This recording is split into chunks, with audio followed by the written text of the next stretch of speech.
everyone, Wyatt and Rika here. Welcome to the channel. We're going to be going over our top 10 favorite things to do in Mazatlán, Mexico.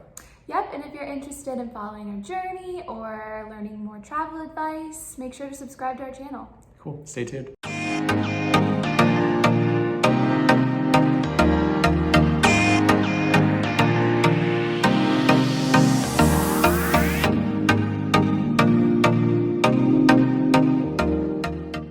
Cool, let's get into it. So at number 10, we have El Teatro Ángel Peralta. It's this theater right next to La Plazuela Machado, which is like one of the most popular plazas in El Centro. Mm-hmm. And one day we went up and asked them what kind of shows they had, and they had a show that we booked, and we didn't really know what it was, and we went, and it was a symphony.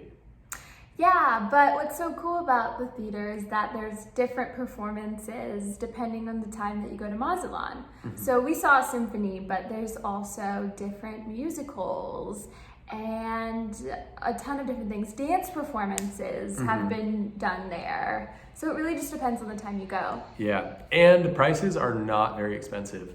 For one of us to go to a symphony, it was 200 pesos, which is like $10. Mm-hmm. And even though the symphony wasn't particularly our taste, we thought it was important to add because there's so many different performances that they play there that would probably be really cool to see. Super fun. Yeah, cool. At number 9, we have hiking El Chivos, the mountain. Which is Goat Mountain. And La Isla de los Chivos is Goat Island, which is connected to Stone Island.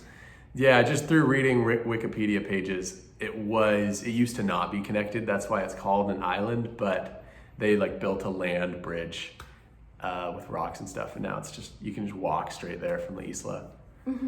Not many people tend to go to Goat Mountain and climb it because it is kind of a hike. Yeah. So if you're not hikers, it might not be the thing for you, but if you are, it's really cool. It's a beautiful view from the top. It really is gorgeous. And on the way up, you get to like see a bunch of goats right next to the trail. We were so close to like so many different goats. Yeah.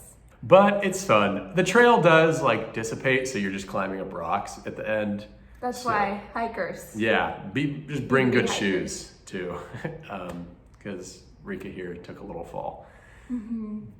A note about El Chivos is that it gets so hot midday. So we recommend going either for early morning hike or late in the day, because we went in the sweltering heat and it was way harder. It was hard. Yeah. Yeah. Awesome. And at number 8, we have another hike. It's El Faro, which you kind of can't miss being in the city. It's like the southernmost point of the city, and it's this massive mountain that has a lighthouse on the top, and it's actually the highest natural lighthouse in the world, we've heard. And this hike is actually a little bit longer of a hike than the Goat Mountain, but the view is beautiful. Yeah, it is. And it's also more maintained, more people go up. Yeah, there's like obvious trails and stairs and... Exactly, yeah. Another note about El Faro is that it's also going to be hot midday, so we recommend going early or like later in the afternoon. However, even though Google says that it closes at 8 p.m., they stop letting people go up at 6:45 just to let everyone start coming down so that it's actually closed at 8. Awesome. And then number 7, we have kayaking and snorkeling at La Isla de los Pájaros, which is the most north island. And it translates to Bird Island, and it's named that because you go and there are like tons of birds everywhere. It's pretty cool. Yeah, we went through TripAdvisor. We got to do the kayaking and snorkeling, but I bet you can find other options to do the same thing. Yeah. We recommend going specifically if you're a nature person, because there's so much life, pelicans, different other birds that Hermit crabs. Yeah, hermit crabs. Or if you just want like a nice, relaxing kayak ride, or swim or surfboard ride. We've heard that you can just swim out to the Isla de los Pájaros. worth a day, honestly, if you just want to go and see some nature and see some life. Yeah. And it's worth noting too that the closest beach to get to La Isla de los Pájaros is Playa Luna Bonita. Yes. Yeah. And that's like, if you look it up on a map, you can't really find it, but it's just the beach in front or like past Luna Palace and Hotel Pueblo Bonito. At number 6, we have four-wheeling, and we did it at La Isla de las Piedras, or Stone Island. Yeah, it's you just take a little ferry ride down close to El Faro, actually, a little bit past. It's called Embarcadero. You can look it up and find it on Google Maps. And we just walked around, found a bunch of four-wheelers, a guy there, gave him money, and just went off. Yeah, it's somewhere near the beach. Yeah. And it was fun. Like it's not too expensive, and you can just floor it, and you're riding on the city streets. It's just a good time, honestly. Yeah. How much did we pay for 15 minutes? 200 pesos, I want to say, maybe 300, 200, so it's like 10, 15 bucks. Yeah. Yeah. And you could probably, if you're a good negotiator, you could probably talk them down. We're not great with the confrontation and the uncomfortableness, but yeah. Awesome. So now we're getting to the top 5. At number 5, we have Parasailing, which is just a great time. So fun. We also did that on the Playa Luna Bonita. Yep, there's beach. Just a bunch of people with parachutes. You walk up, give them money, and they take you sky high. Great time. You're only up there for like 6-7 minutes. But a boat just takes you out, and you have just a gorgeous view of the city and the islands, and it's really quiet up there, surprisingly. But definitely recommend if you're like a thrill seeker. It was kind of pricey. That's the one thing we should note, is that it was 1,400 pesos for the 8 minutes, which we really thought was worth it because we hadn't done it before, and we really wanted to film up there. At number 4, we have going to restaurants and bars and eating and drinking. We weren't sure whether or not to include this, but we've had so much fun eating at different places here that we really thought that was worth it. There's just so many cool places to eat in Playa Machado. There's places in the Los Altas. There's places just like anywhere. In the Golden Zone. Everywhere, obviously. If you just walk down even more the local streets, you'll find little tiny taco stands or little restaurants. Which, we love the local places. They're the best. They're so cheap, and they're just great food. We even literally ate out of somebody's home. We did, yeah. Walking by, Maria just put up a sign that says, "I'll cook you tortas or like quesadillas," and one day we stopped by and they were pretty good. Yeah, and it's like an experience in its own, going to like different homes and like local places. Yeah, it really is. We can link out to a video that we made solely about our favorite restaurants in the city. At number 3, we have surfing. That was one of the main reasons we came to a coastal city. I've kind of always wanted to surf. I've liked the idea of it. I wasn't sure if I'd actually like it, and it was really fun. We took 5 lessons. I took 5 lessons, and after that we rented a board or 2 multiple times.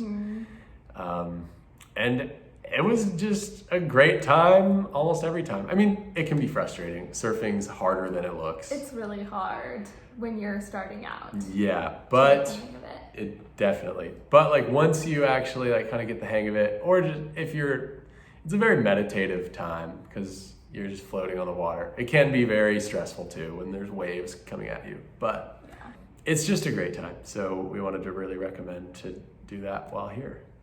We went surfing at Playa Luna Bonita. That's the most beginner's beach, which we talked about with La Isla de los Pájaros. Also our favorite beach. Yes. Very chill vibes. For 5 lessons, it costs 1,600 pesos, which is about like 80 or 90 bucks. And they stay out there for 2 hours with you each time and just like walk you through. They bring you the surfboard. They bring you, if you need a rash guard, which we recommend getting. It's really exciting when you finally catch a wave, and they're really understanding when you belly flop for the 10th time that day. Yeah.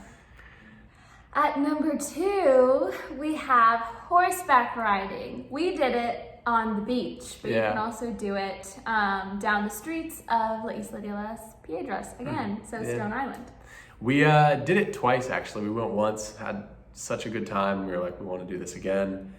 And the second time we went, we paid for 30 minutes and way worth it because they take you through the botanical garden over there. So you're walking, like a horse is just trudging you through a bunch of brush to these lakes, hidden lakes basically. And then they also let you gallop on the beach. But it's really fun because you're just it's so fun. Floating, and they go pretty fast, honestly. Yeah, and they're so tame and sweet, the horses. Yeah, they don't look bad, like maltreated at all. At least not like that we saw. Mm-hmm. And the people are really nice there. Yeah, and we paid 300 pesos per person for 30 minutes. Yeah, and then we talked them down to 500 for the both of us. So another instance, if you're good at bartering, there's another opportunity. Mm-hmm. But it's so fun. Really recommend it.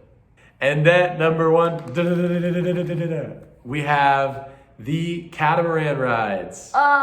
So fun. So fun. It's just like a little sailboat that will take you around the islands of right next to Mazatlán. Yeah. Yeah, we also got the catamaran for 1,400 pesos, similar to parasailing. Yeah. But for the both of us, and unlike parasailing, we got to stay out there for like an hour. Yeah. Probably a little over an hour.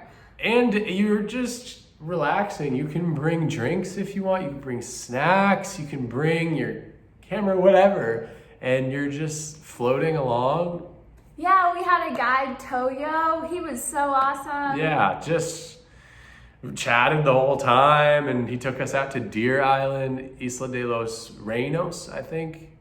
And we just swam a little bit. It was a great time. Yeah, in Spanish, catamaran is called velero. So if you're coming and you're like catamaran, they'll like look at you like, huh? But just say velero and then they'll know. Yeah. It's definitely worth it. Thank you so much for watching. We'll try to give directions of some kind and any extra advice in the description below. Yeah, thank you guys for watching. And make sure to subscribe and comment and like if you have any questions about anything that we said in this video.